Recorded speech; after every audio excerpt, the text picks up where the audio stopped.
You can plant peas in the fall and harvest a month earlier in the spring. Watch this video to see how. Ever wondered what these long plastic things you get from Star Nursery and Home Depot are good for? Well, now we're going to show you what you can do with them. Hi, I'm Chad. I'm a 30-year farmer, and we're here at our West Bountiful Farm. We're going to plant winter peas. Instead of planting them in March, we're going to plant them in mid-October, and we're going to show you how to get the earliest peas of anybody. Come watch this. Okay, so the first thing we need to do is a real deep furrow, as long as we possibly can make. With our tiller just breaking, this is a little bit hard because I'm doing it with a shovel, but we want deep, and we're going to show you how to lay the seeds and make a little greenhouse structure on top of this, so you can plant peas right now and have the earliest harvest in your neighborhood. It's a lot more fun when the tiller doesn't break and you have to use a shovel by hand. So this is torture the farmer day. So here's our shovel. So I had to dig a lot of this by hand because the tiller broke. So let's see how much we can do. And look at these nice pea seeds, Sugar Daddy peas, real good sugar snap variety. And we got to show you the beautiful apples that we just harvested here on the farm, along with pears. So let's take the seed and let's drop it in these really deep furrows that we're talking about. So we've made them about 6 inches deep, and we're going to put the pea seed in really thick. This is called wide row gardening. So the peas will actually sprout really thick, and what happens is they actually climb on each other with their tendrils, and they form a real nice trellis. The plants actually form their own trellis. This will give us amazing amounts of peas. Another thing these thick pea plants will do is that they will shade the ground when it gets hot in the summer. So not only will our peas grow in the winter, they'll grow real nice and thick, but in the summer when it gets hot, this canopy of pea plants will shade the ground and will hold in the moisture and keep the weeds at bay. Peas also make a fantastic cover crop, and they'll actually take in the nitrogen from the air, and they'll throw that nitrogen back right into the ground as a fertilizer. So this is an unbelievable crop to grow, great idea, and let's continue on. The next step is we're going to take the soil from the north side and we're going to push it down. So the south side has a higher slope, so when we do our little greenhouse, it's going to slope like that. And these peas are going to overwinter. They're going to give us peas a month early. So instead of picking peas in June, we're going to pick peas in May. Okay, the next step is we want really good contact with the seeds in the soil, so we're actually going to step on top of it.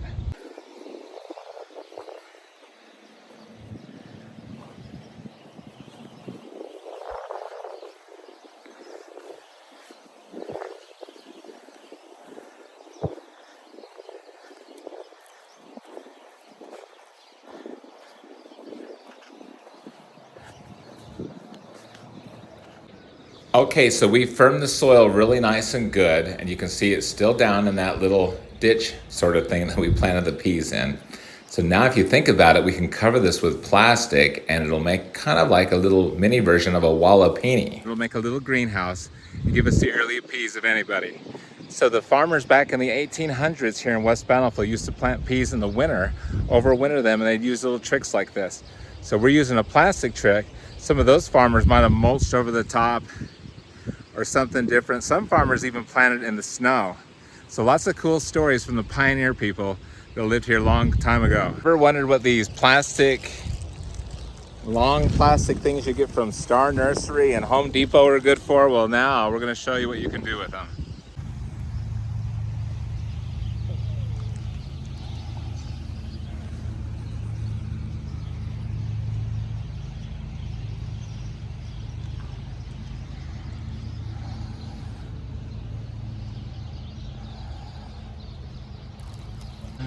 All right, we got the peas all done. We got to show you the results. They're really cool. So it is really important to get soil on the edges of this plastic, at least where we live. We get really high winds. We do not want this to blow off during the winter and have these peas exposed to temperatures as cold as it gets here, which can be near zero and sometimes below. The good news is little baby pea plants are hardy down to 15 degrees. Let's say that again. Little baby pea plants can be exposed to temperatures as low as 15 degrees and survive. So this should work perfect. The underground peas will sprout. They will push up this plastic a little bit and grow probably 2 or 3 inches during the winter. The plastic will actually protect them from severe cold, and the soil underneath, which is warm, will help heat it. So we're gonna keep an eye on this all winter long and take you along with. When it snows outside, we're gonna peek underneath and see how it looks. When it's 10 degrees outside, we're gonna peek underneath.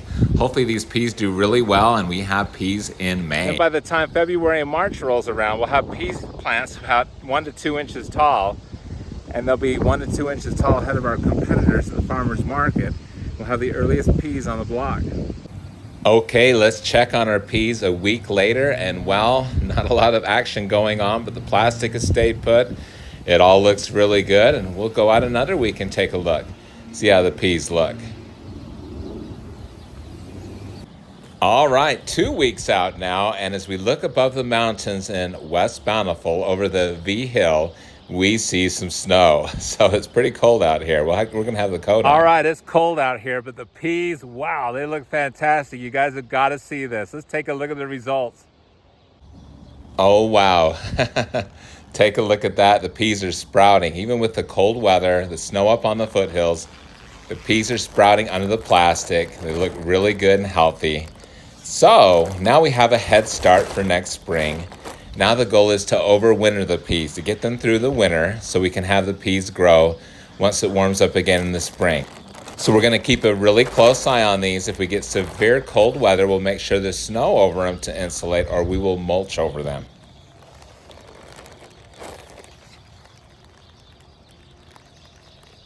It is December 4th. Let's take a look and see if the peas are still alive and how they're doing. Kind of a cold, dreary, hazy day out here in Utah.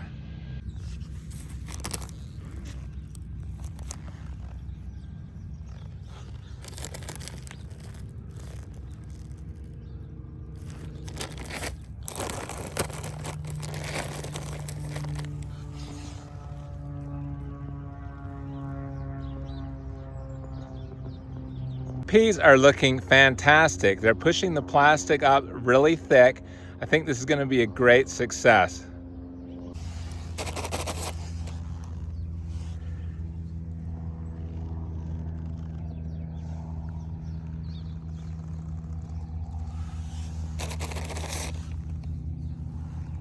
All right, it's mid-February.